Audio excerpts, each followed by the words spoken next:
Hey, this is Warren Redlick. I'm working on a longer video breaking down Elon Musk's comments to the Space Society that he just spoke with about Starship and the Starship program. Very exciting stuff. But there was something that happened in the middle of it that Bernie Sanders made this speech in the Senate criticizing Jeff Bezos and Elon Musk, that billionaires shouldn't be directing our efforts to return to the moon, as if government somehow had a way of getting to the moon in a way Bernie would like. I don't know if he imagines the proletariat getting together and gathering and building the starships themselves, or the practical reality is that Elon Musk has been innovating like crazy. And I'm going to show you a clip. I want to show you this clip of Bernie Sanders talking, or at least part of it. And I want to show you a clip of Elon Musk talking. There's something that is important to understand here that is the flaw, and I'm going to get a little bit political here. There's the flaw in the way that socialists and communists think that is radically different from the way capitalists think, and it underlies the fundamental problem with socialism.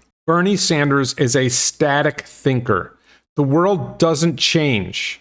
The pie is a fixed size, and if the billionaires take a lot of the pie, then there's less for everyone else. When the reality, the capitalist version is, when you invest capital in something, you grow the pie. The pie gets bigger. Elon Musk is a billionaire. Jeff Bezos is a billionaire. They're very, very wealthy men, 100 billion or more each. But why are they billionaires? They're billionaires because they grew the pie. Jeff Bezos, like a lot of my friends who are Elon Musk fans, are annoyed at Jeff Bezos, and I get annoyed at Jeff Bezos a little bit. He plays a little bit the villain, but the practical reality is that Jeff Bezos massively grew the pie. He made the economy so much more efficient. He made my life personally better. When I want to buy something, I go to Amazon first. And if I can get it from Amazon, it gets I just bought dishwasher detergent and shampoo from Amazon. It was delivered to my house the next day. I didn't have to go out and go to a store. I didn't burn gasoline, or in the case of my Tesla, I didn't burn electrons. You don't really burn electrons. I didn't use energy to go to a store, spend a half hour to an hour going to some store, shopping around, figuring out what I want or whatever. I went on Amazon, figured out what had good reviews for a good price, ordered it, was delivered to my house by a guy who's delivering a whole bunch of stuff all over the neighborhood. So it's a much more efficient way of delivering goods and services to people's homes.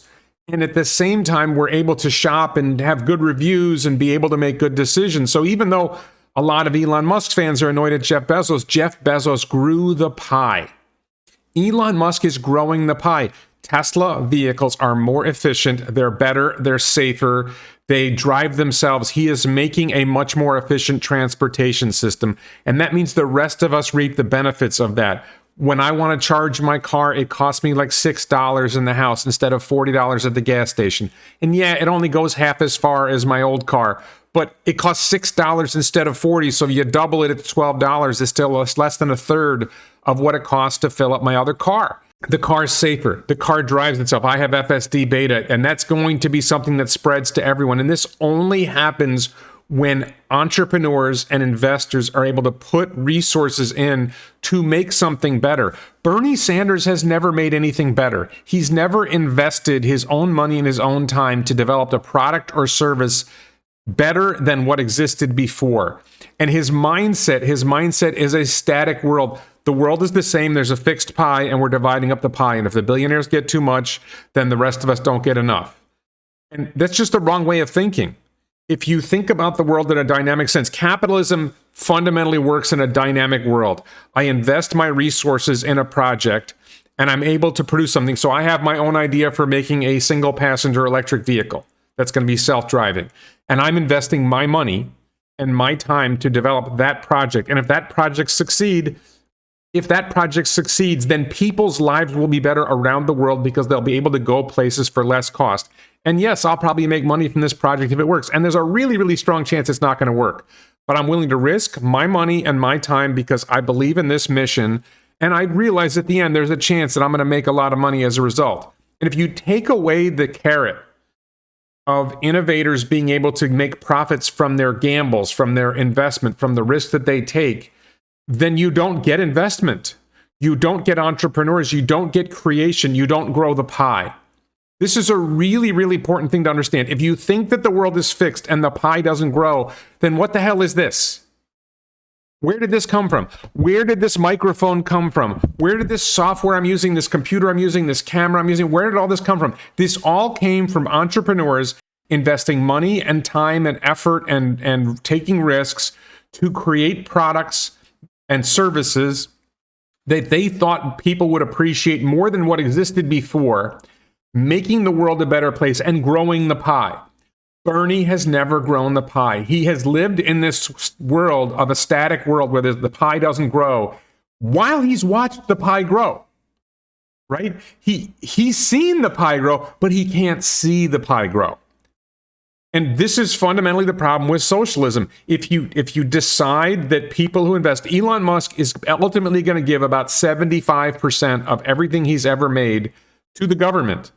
And that's not enough for Bernie, right? He's going to pay 53% taxes when he cashes in, but when he dies, his wealth is going to get taxed again, right? So it's an endless stream. And every time Tesla makes money, then they pay corporate profits tax. And when the shareholders get dividends, if dividends happen, there's like an endless stream of taxes that people like Bernie are taking out of those who create a better world.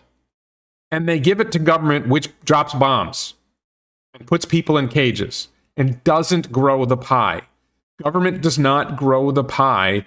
Entrepreneurs, investors, capitalism grows the pie. The larger government grows, the less room there is for capitalism to grow the pie. And look, Elon is motivated. Elon's going to do what he's going to do. All right, you're going to take 75% of whatever he does. He doesn't care. He's trying to do something bigger. But there's a lot of entrepreneurs who are deterred from taking that risk and growing the pie in a smaller way because they're looking at it saying, look, if I succeed, I'm not going to get to keep what I make. They can see it. Look, you can see it. If you decided I want to go and build a business, like I'm going to build this business, this single passenger EV. I've got my solar farm apartments idea. I'm going to do this because I just want to do it. I've got enough money that I can roll the dice and try to do something meaningful for society. And if I make money on it, great. But there's a lot of entrepreneurs who are taking risks where they don't have the luxury of taking that because they just have enough money that they can just blow it. Like I'm going to blow it. Like, Elon had $200 million. He blew it on a Starship, on SpaceX and Tesla. Right? He said, I'm going to take this risk because it doesn't matter. I'm going to make money down the road anyway. It doesn't matter. And I have enough money and I make enough money. Am I taking a significant risk? Yes. But can I afford to take that risk? Yes. But there's a lot of entrepreneurs who are on the margin that they can't afford to take those chances. And if they take those chances, it's a big risk. And if you take away the carrot, if you take away the potential to be very successful when you succeed and to have the money and the resources that you get from being successful, if Bernie takes that away, if the Bernie Sanders of the world, the Elizabeth Warrens, and it's Republicans too, by the way, don't think that it's only the Democrats. The Republicans, they just inflation tax it and borrow it. They're still taking it out of the economy one way or another. If you want a world where we grow the pie, we need a world where entrepreneurs like Elon Musk are not demonized by Bernie Sanders or shit on by the president.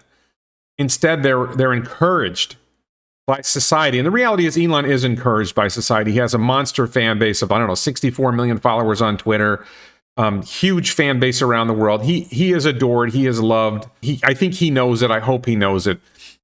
But it's not just the Elon Musks of the world that make things better. There's all these little entrepreneurship things that happen all around. Like I just started going to gyms, and every gym has its own way of doing things. So Planet Fitness, LA Fitness, YouFit, there's all these different gyms, and everybody's trying to innovate and come up with a different way of providing a service to customers that the customers are going to like, that's going to be better than what their other option is. And sometimes it's not like there's one service that's better for everybody, right? There's different versions of the service that different people appreciate. There's different grocery stores. I'm in South Florida. We have Publix, we have Aldi, we have Winn-Dixie, Fresh Market, Whole Foods. There's all these different grocery stores that are serving different niches in different ways and satisfying different people in different ways. And that's all growing the pie. But this only works if entrepreneurs are encouraged to take these risks and make these investments.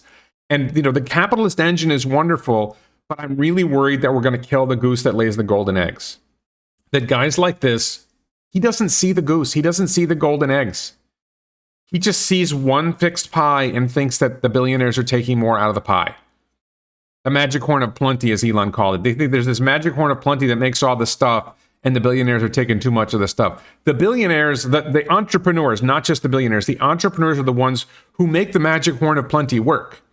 That's where all the stuff comes from. It's because people are innovating and creating. And Bernie doesn't innovate and create. Bernie, he's never done anything. He's never added any value to anyone in life other than talking and writing books. He hasn't built anything. He's never had he's never created a business that served a customer, that benefited, that meant he needed to hire employees to create the services or create the products that are going to satisfy people. He has no clue about any of that. It just all magically appears. And it's some billionaire's fault if there isn't enough of it for everyone. It's just an absolutely bizarre way of thinking, but it's very common and it's very popular. And if you believe that government creates stuff, if you believe that we're going to the moon because the government is going to build rockets, you're crazy. You're missing it. Elon Musk is making the world a better place. So let me show you this clip. First, I want you to hear how Bernie talks, and then I want you to hear how Elon talks and see the difference between a static view of the world and a dynamic view of the world.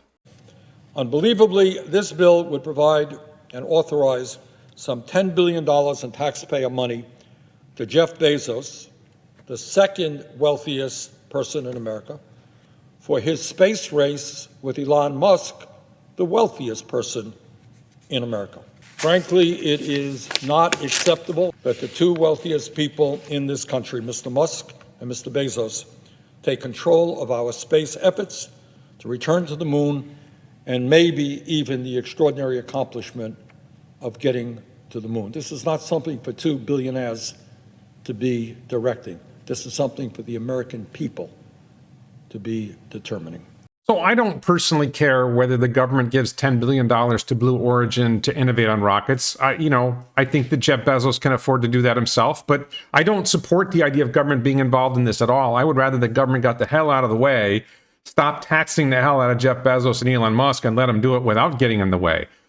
But the idea that NASA or the government is funding private efforts to build rockets that will get us into orbit, into the moon, is a good thing compared to the alternative.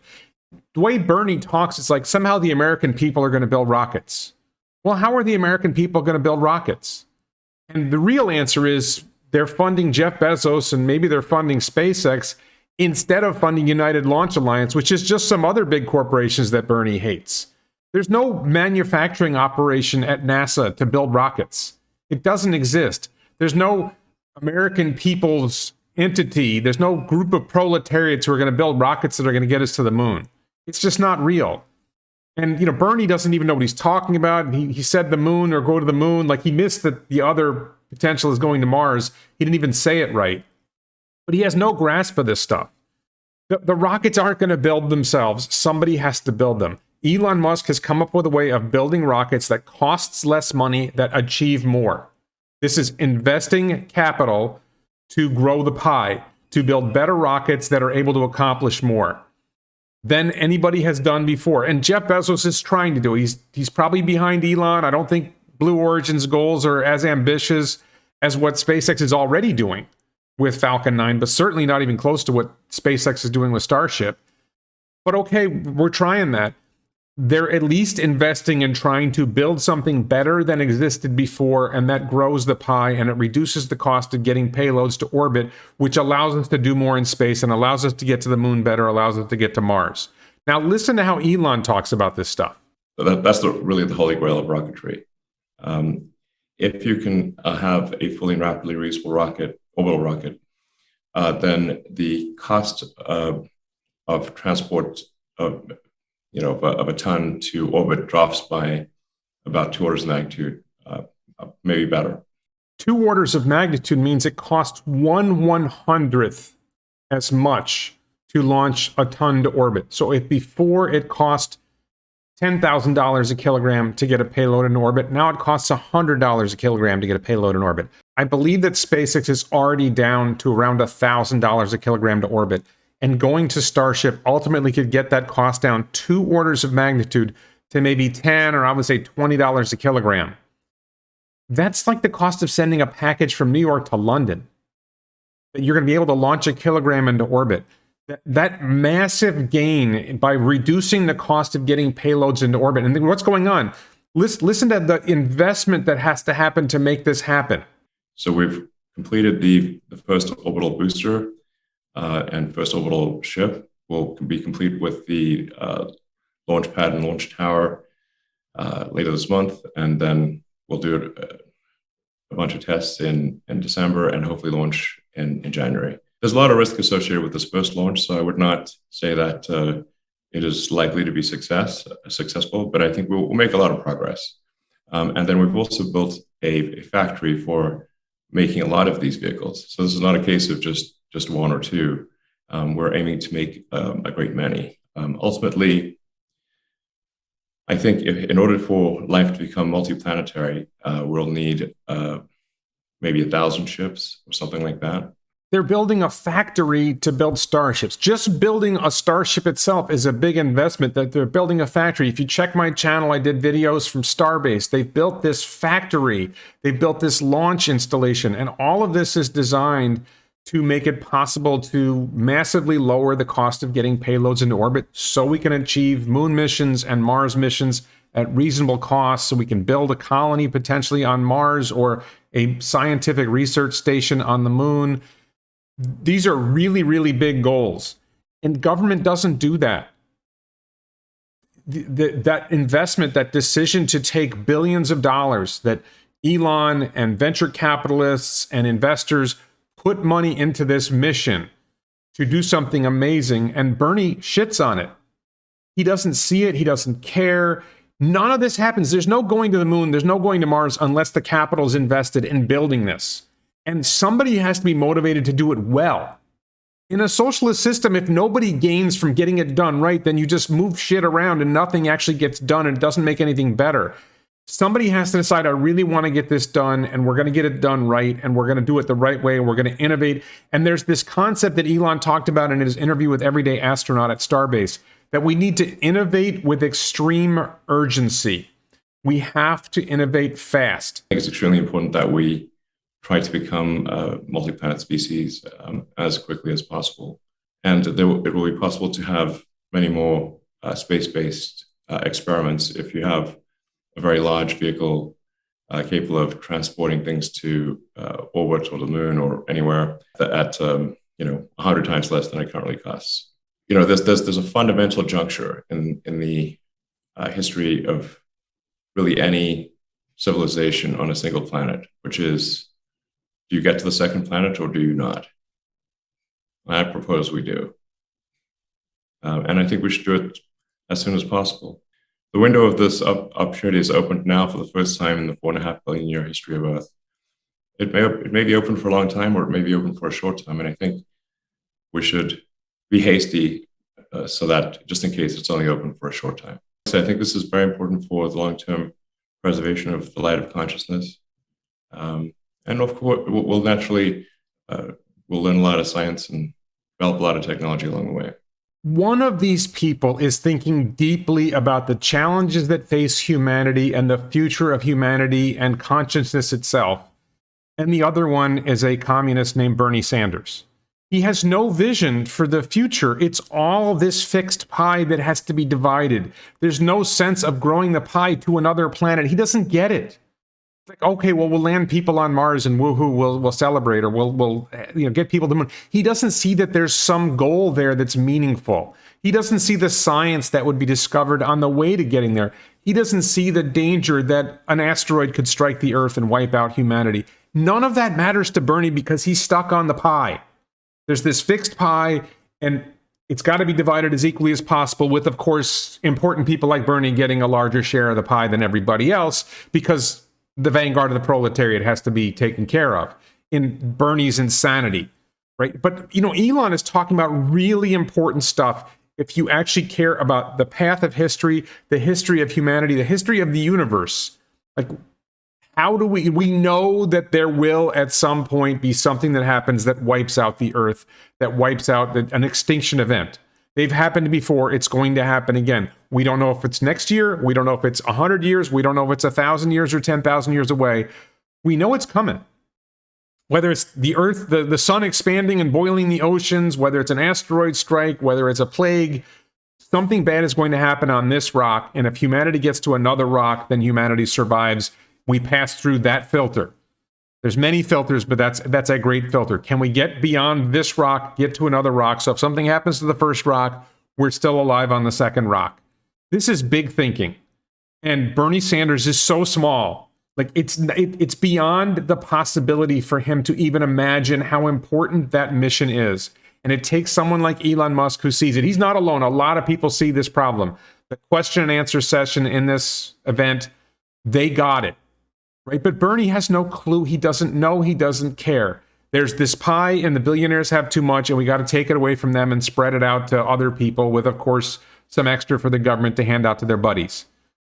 We won't mention that, but that's what's really going on. So I hope this helps you understand the difference between socialism and capitalism. You've got Elon Musk is the spokesman for capitalism. We need to invest. We need to grow the pie so that there's more for everyone. And we need to expand humanity to the point where we can get beyond this rock so that we're safe. So that we become a spacefaring species and we capture the imagination and we do crazy, great things that science fiction is no longer fiction. Now it's true.